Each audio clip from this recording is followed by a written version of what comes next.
दलित आफैमा खराब शब्द त होइन, होइन? मलाई फलानो जातको भन्ने मलाई गर्व छ भने दलित समुदाय म दलित जातको भन्नेमा त केही खराबी छँदै छैन त्यसमा। तर खालि जुन दलित समुदायसँग जुन व्यवहार छ, जुन किसिमको दृष्टिकोण छ, जुन किसिमको चाहिँ धारणा समाजले लगाएको छ, हटाउनु पर्ने त्यो हो। अब कार्यक्रमको जुन शीर्षक छ जातको प्रश्न, त्यसले नै कार्यक्रम कस्तो खालको हो, के खालको हो भन्ने कुराहरू चाहिँ धेरै कुराहरू शीर्षकले नै अवगत गराउँछ।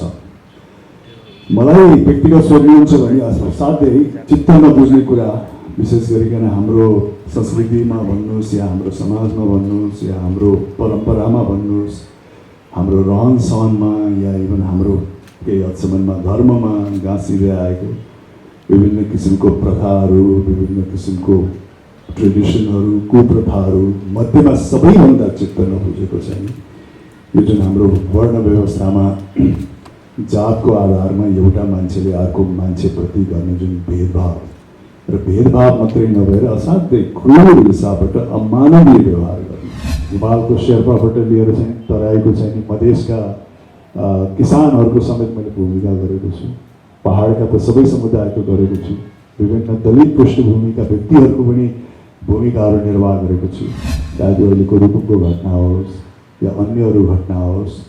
र त्यो गर्नुको पछाडि पनि हामीले के सोच्छौँ भने त्यो जातीय अहङ्कारबाट, जस्तो इक्जाम्पल रुकुमकै घटनामा पनि जातीय अहङ्कारबाट एउटा समुदायले अर्को समुदायमाथि त्यसरी क्रूर व्यवहार गर्ने, हत्यासम्म गर्ने आँट कसरी गर्यो त? कहिलेकाहीँ उसले सोच्छ होला कि जसले कानुनको रक्षित गरिरहनु भएको छ उहाँहरू पनि यो मुद्दालाई लिएर चाहिँ त्यति गम्भीर हुनुहुन्न कि, अलिक फितलै हिसाबले त्यसलाई हेर्नुहुन्छ कि भन्ने किसिमको चाहिँ दृष्टिकोणबाट उहाँहरूमा त्यो आँट आयो कि, चाहे कानुन पनि यो मुद्दामा लिएर जति गम्भीर हुनुपर्ने हो कानुनी हिसाबबाट त्यति गम्भीरता देखाउन चाहिँ चुकिरहेको छ कि। र यो जातको प्रश्नमा हाम्रो उद्देश्यहरू पनि त्यस्तै हो, विभिन्न निकायको व्यक्तिहरूलाई यस्ता यस्ता किसिमको प्रश्न गरेर राखी यस्ता कुराहरू किन भइरहेको छ त? कानुन आफ्नो ठाउँमा छ, व्यवहारमा उत्रिरहेको छैन, जातीय अहङ्कारबाट व्यक्तिहरूले दिन दहाडै चाहिँ विभिन्न किसिमको अपराधहरू गर्ने हिम्मत उहाँहरूलाई कसरी आइरहेको छ। अनि यो मेरो पहिलो अनुभव हो, होइन? अब टेलिभिजनमा मैले अन्य कार्यक्रमहरू पनि गरेको छु, तर यो किसिमको कार्यक्रम यो लाइनमा चाहिँ मेरो पहिलोचोटि अनुभव हो।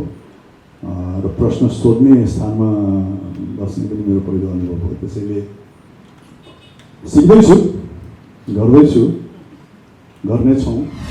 र व्यक्तिगत कुरा गर्नुहुन्छ भने त मेरो बुवाले मलाई भनेको पनि थिए, एकचोटि म 5-7 वर्षको हुँदाखेरि घरमा सहयोगी हुनुहुन्थ्यो। अब उहाँ कुन पृष्ठभूमिको हुनुहुन्थ्यो मलाई एक्ज्याक्टली त थाहा भएन, तर घरमा सहयोगी हुनुहुन्थ्यो। म 5-7 वर्षको थिएँ, अब त्यो व्यक्ति होला 20-22, 24-25 वर्षको त। अनि म 5-7 वर्षको बालकले चाहिँ उसलाई त भनेर सम्बोधन गरिरहेको हुन्थेँ, यसले तोले भनेर रहने कामहरू गरिरहेको हुन्थ्यो। र मेरो बुवालाई त्यो चाहिँ कता कता चित्त नबुझिरहेको रहेछ, यो खुच्चेले यो 20-22-30 वर्षको व्यक्तिलाई जहिले पनि त भनेर बोलाइरहेछ। र एक दिन चाहिँ उहाँकै अगाडि मैले त्यो व्यक्तिलाई बोलाएँ। त्यो बोलाएपछि मेरो बुवालाई हँसाइ भएछ। मेरो बुवाले मेरो कान समातेर हिसाबेर मलाई चाहिँ त्यो व्यक्तिको सामने लगेर चाहिँ म जम्मा कति 4-5 वर्षको थिएँ होला, त्यो व्यक्तिको गाडी लगेर चाहिँ मलाई माफी मगाउन लाउनु भयो। सुख दुःख बिसाउने साझा चौतारी विशालचौतारी.com। यो तपाईहरुलाई त जातको प्रश्न भनेपछि झन् प्रश्नै प्रश्न दिमागमा आइरह होला, यो के हो त जातको प्रश्न भन्ने पनि प्रश्नहरू चाहिँ पक्कै होला।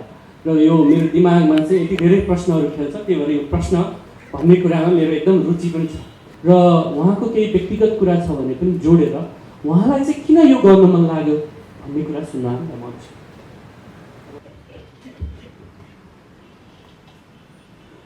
यहाँ उपस्थित सबैलाई नमस्कार छ। आज विशेष कार्यक्रममा उपस्थित हुँदाखेरि मलाई एक हिसाबले व्यक्तिगत हिसाबले गर्व पनि लागिरहेछ, खुसी पनि लागिरहेछ। अब कार्यक्रमको जुन शीर्षक छ जातको प्रश्न, त्यसले नै कार्यक्रम कस्तो खालको हो, के खालको हो भन्ने कुराहरू चाहिँ धेरै कुराहरू शीर्षकले नै अवगत गराउँछ।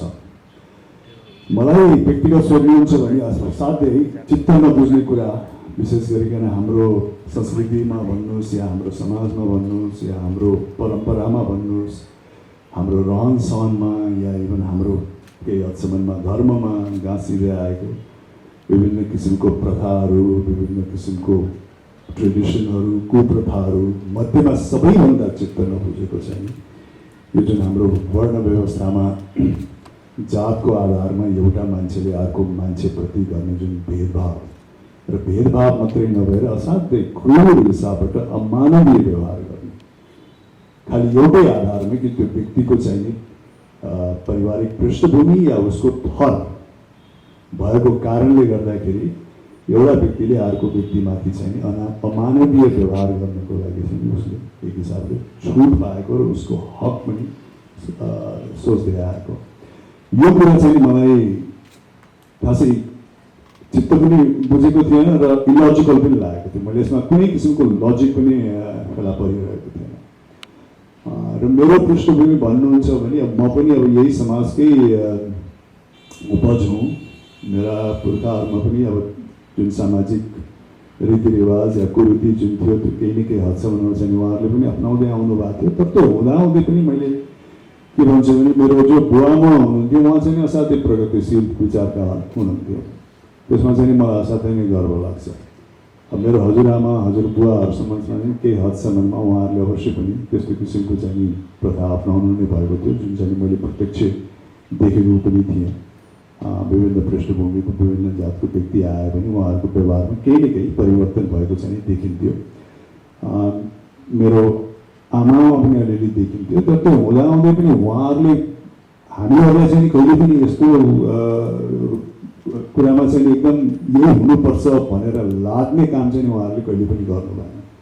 र बच्चादेखि नै मलाई थाहा थियो मेरो हजुरआमा मेरो उहाँले अलिअलि आफ्नो व्यवहारिक जीवनमा त्यो कुराहरू अप्नाए तापनि हामीलाई चाहिँ असाध्यै स्वतन्त्र छोड्नुहुन्थ्यो र हामीले आफूले जुन विचारले जुन विवेकले हामी आफू निर्देश गर्न चाहन्थ्यौँ त्यही हिसाबले चाहिँ उहाँले चाहिँ हामीलाई जानलाई स्वतन्त्रता पनि दिनुहुन्थ्यो। त्यस कारण यस्तो किसिमको विचार आउनु र यो मुद्दामा विशेष गरिकन म संवेदनशील हुनुमा पनि उहाँहरूको श्रेय त अवश्य पनि छ। र व्यक्तिगत कुरा गर्नुहुन्छ भने त मेरो बुवाले मलाई भनेको पनि थियो एकचोटि म 5-7 वर्षको हुँदाखेरि घरमा सहयोगी हुनुहुन्थ्यो।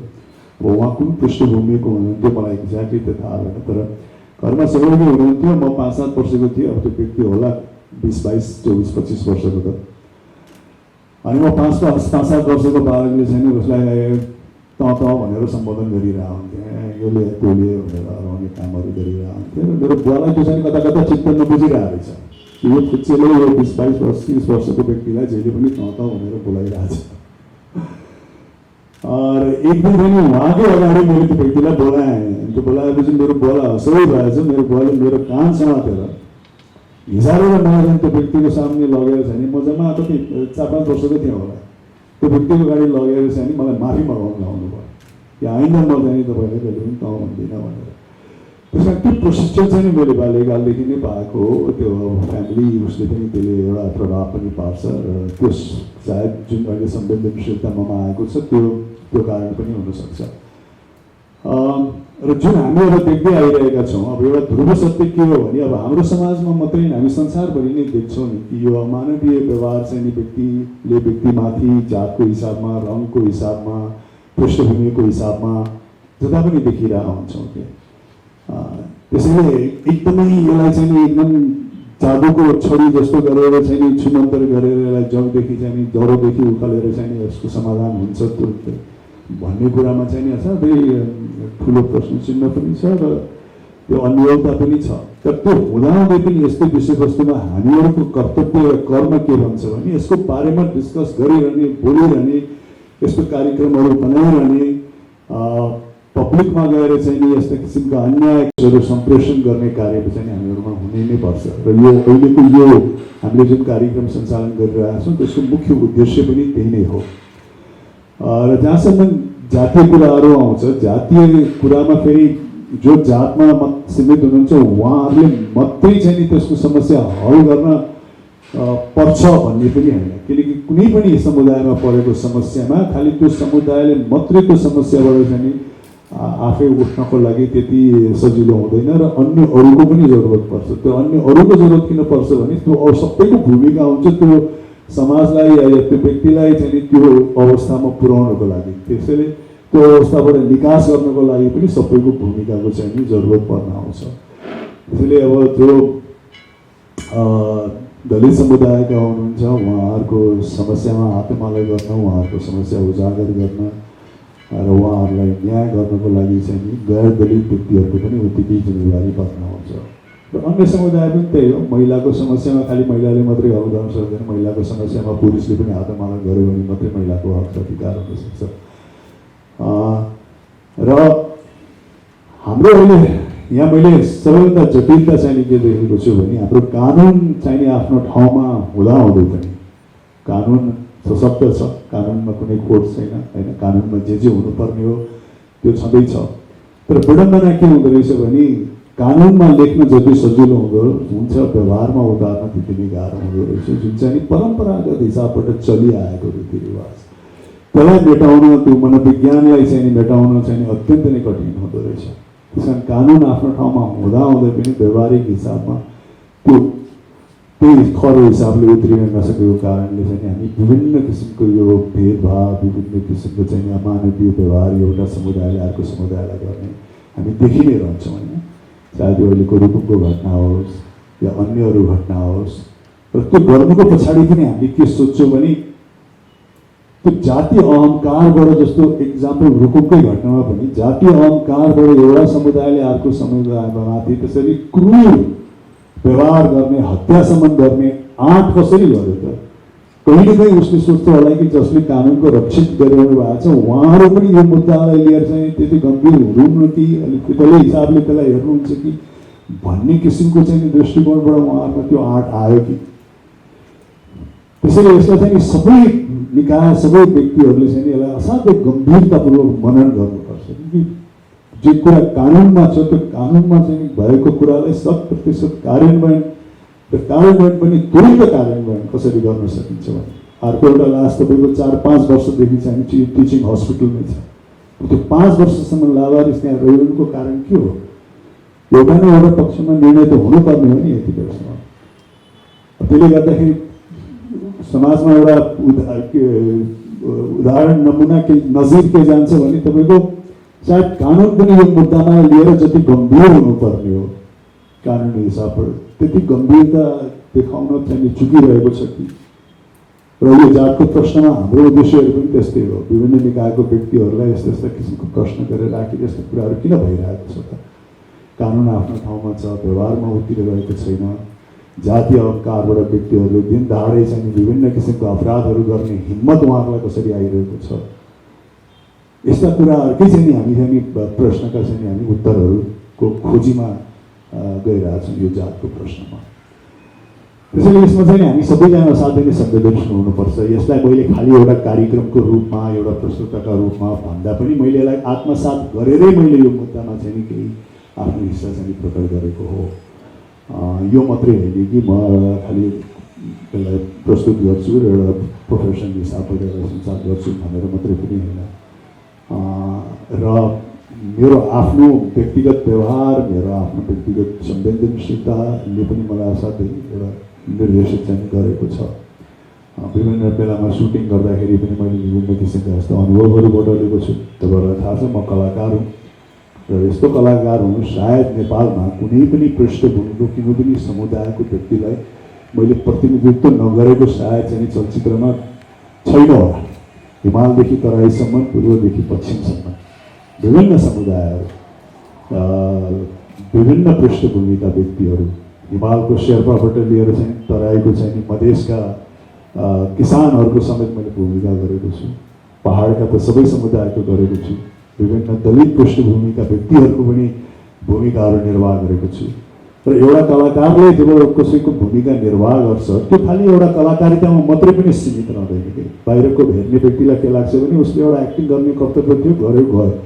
तर होइन, एउटा कलाकारले, एउटा सच्चा कलाकारले कुनै पनि पात्र उसले निर्वाह गर्छ भने त्यो पात्रको भावना, उसको भोगाई, उसका कठिनाइहरू कहीँ न कहीँ उसको मन मस्तिष्कमा परि नै रहेको हुन्छ, उसको सबकन्सियसमा त्यो बसि नै रहेको हुन्छ। त्यस कारण पनि अब त्यस्तो किसिमको भूमिका म प्रत्यक्ष गरेको छु। तर त्यो भूमिका गर्दाखेरि हामीलाई थाहा छ हाम्रो नेपाली चलचित्रमा हामी सेट बनाउने भन्दा पनि वास्तविक लोकेसनमै गरेको हुन्छ।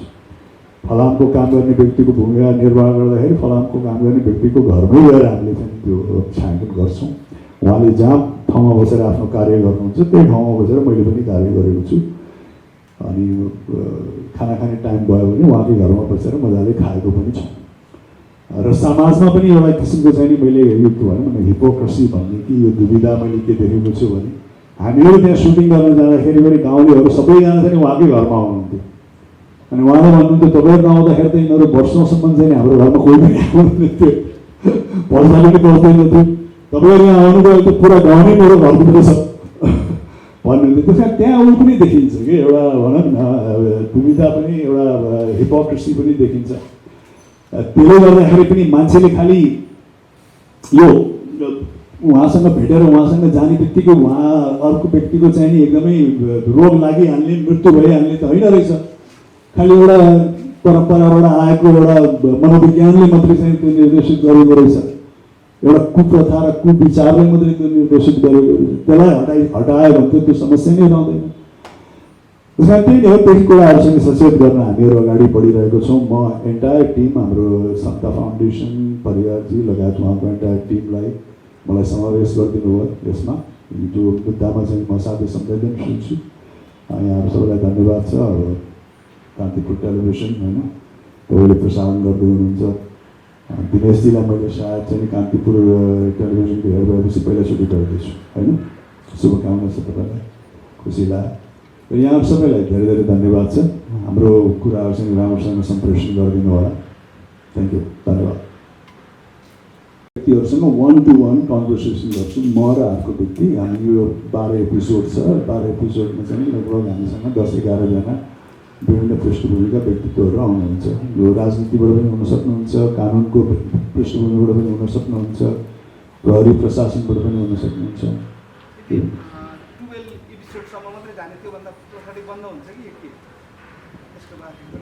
म यसमा अलिकति क्लियर गरिदिन्छु है त। अहिले हामीले 12वटा एपिसोडको तयारी गरेका छौँ। त्यसमा 6वटा एपिसोडमा चाहिँ अहिले हामीले बाहिर तत्काल जान नसक्ने भएको कारणले गर्दाखेरि काठमाडौँमा केन्द्रित भएर विभिन्न विषयमा र विभिन्न व्यक्तिसँग चाहिँ हामीले टक सो पनि हो, तर हाम्रो चाहिँ यसमा थिम छ होइन, जातको प्रश्न भनेर त्यसमा कुरा गर्छौँ। र 6वटा एपिसोडभन्दा बाँकीको 6वटा चाहिँ हामी प्लान गरिरहेको छौँ कि काठमाडौँ बाहिर गएर र पीडितहरूसँग भेटेर उहाँको कुरा नै ल्याउने हाम्रो प्लान छ। तर अब अहिले हाम्रो प्लान हो, तर अब कस्तो हुन्छ अवस्था त्यस पछाडि चाहिँ अहिलेको लागि हामीले 12वटा एपिसोड चाहिँ यो फर्स्ट सिजनमा चाहिँ 12वटा हामीले तयारी गरिरहेको छौँ।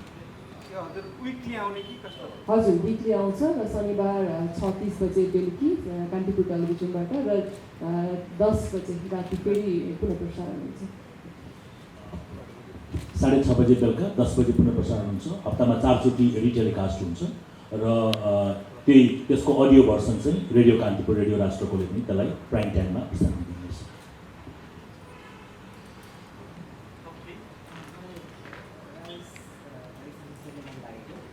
तपाईँलाई प्रश्नको धेरै गरेछन् हामीले।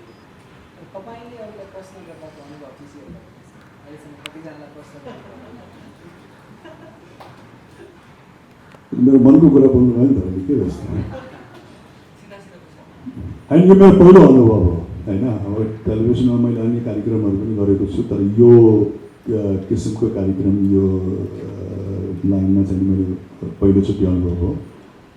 र प्रश्न सोध्ने स्थानमा बस्ने पनि मेरो पहिलो अनुभव हो। त्यसैले सिक्दैछु, गर्दैछु, गर्नेछौँ होइन, हुनेछ। त्यस कारण ठिकै हुन्छ, नौलो अनुभव हो, तर अगाडि बढिसक्यौँ। अब पछाडि हट्नु त कुरै आएन।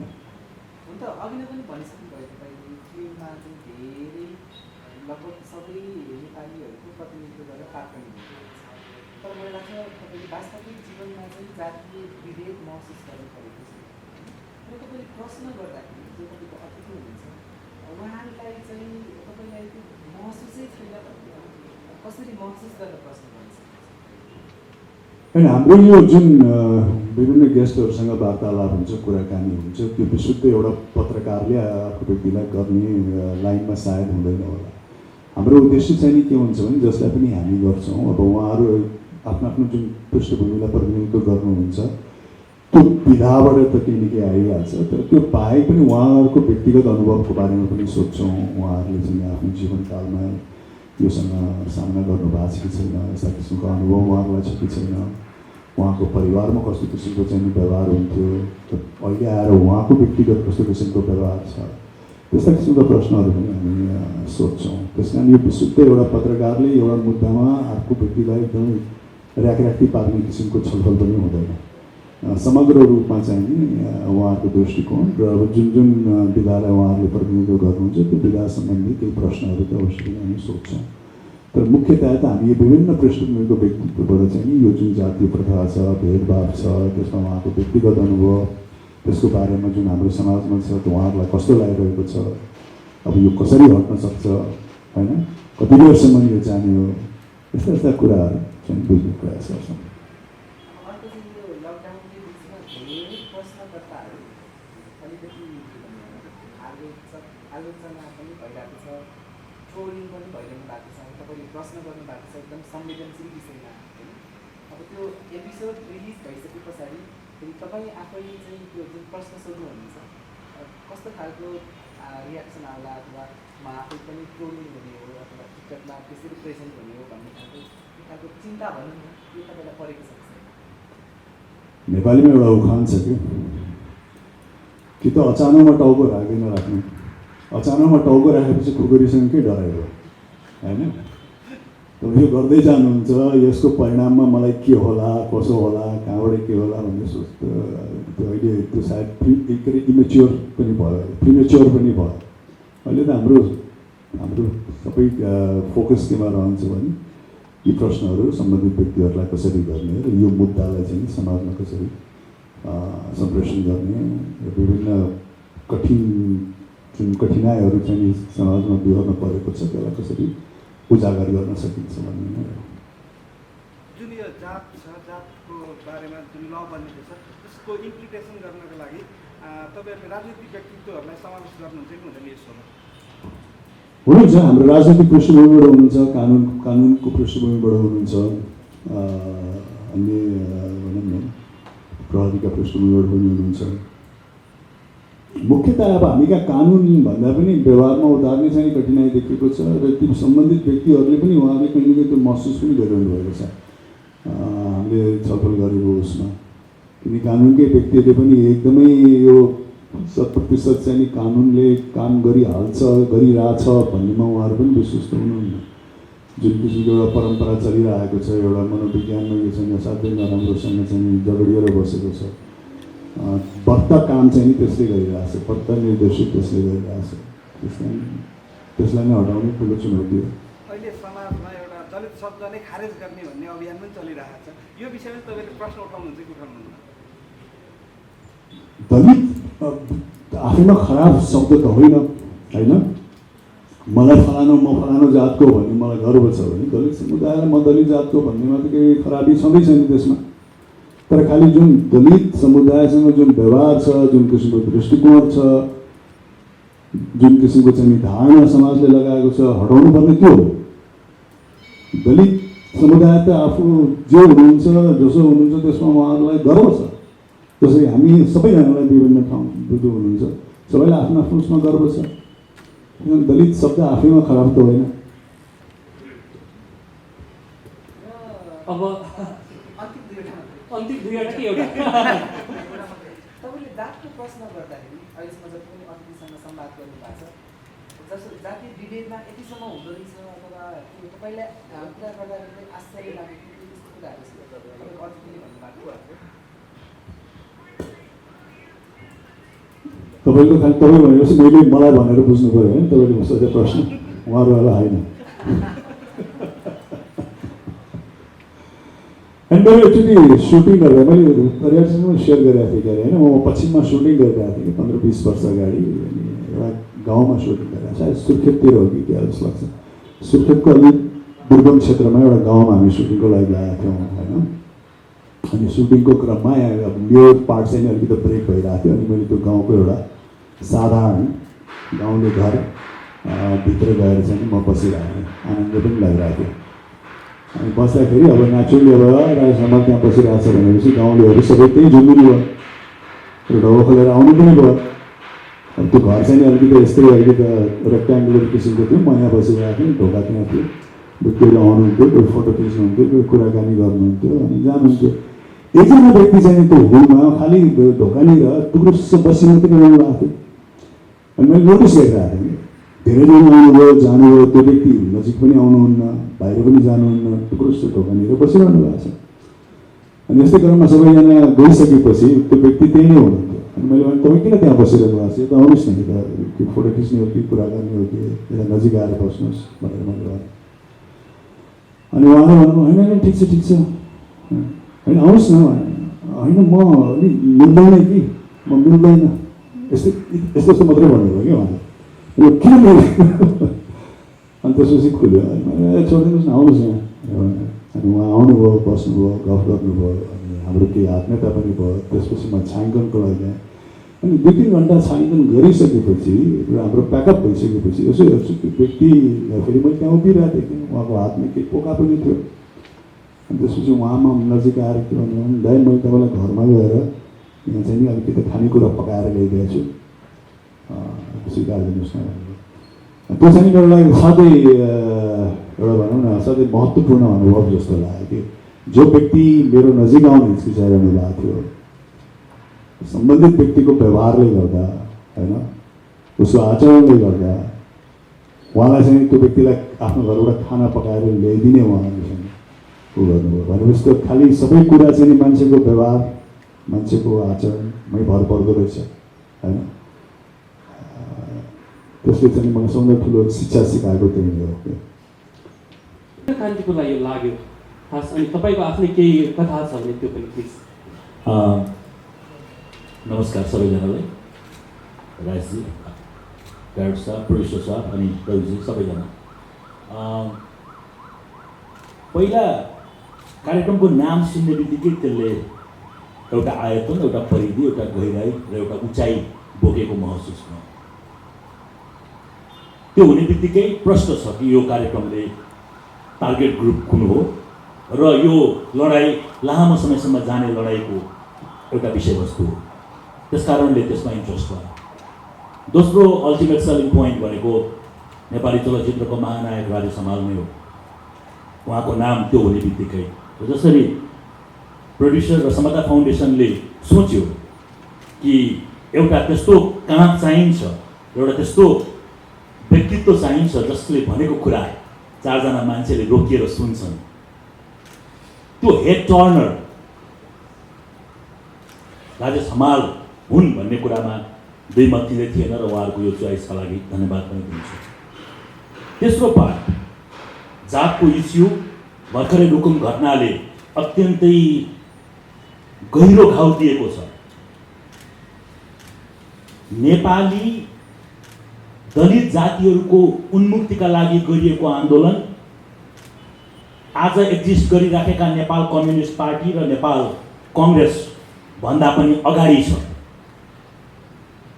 बागलुङको ठाडासरा गाउँको एउटा सर्वजित भन्ने दलितले राणाकालमै आफ्नो घरमा गायत्री मन्त्र पढेर तुलसीको मोठ राखेर आफ्नो छोराको न्वारान गर्ने, जनै लगाउने कुराबाट त्यसको आन्दोलन सुरु भएको थियो र सर्वजन सङ्घ पनि नेपाली कङ्ग्रेस जतिखेर सुवर्ण संसदले भारतमा र भारतकै अर्को ठाउँमा विश्वप्रसाद कोइरालाले गर्दै हुनुहुन्थ्यो, त्यो बेला बागलुङ जस्तो ठाउँमा त्यसको युद्ध सुरु भएको थियो।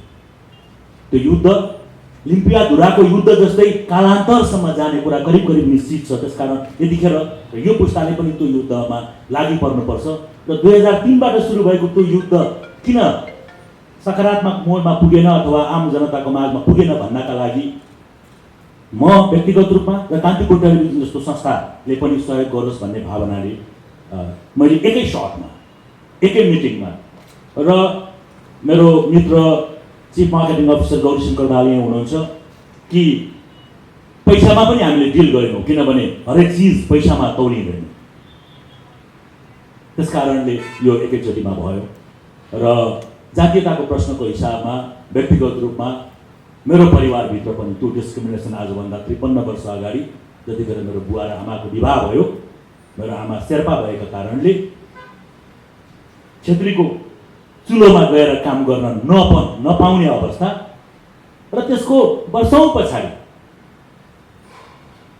मेरो हजुरआमा बिरामी भएर विराटनगर आउनु हुँदाखेरि मेरो मम्मीले सोध्नुभयो कि आमा तपाईँ त मैले पकाएको खानुहुन्न, अब के गरौँ, घरमा 3 जना मात्रै छौँ भन्दाखेरि पका दुलै पका म खान्छु, यो जात भनेको के होइन रहेछ भन्दाखेरि हामी छक्क पऱ्यौँ।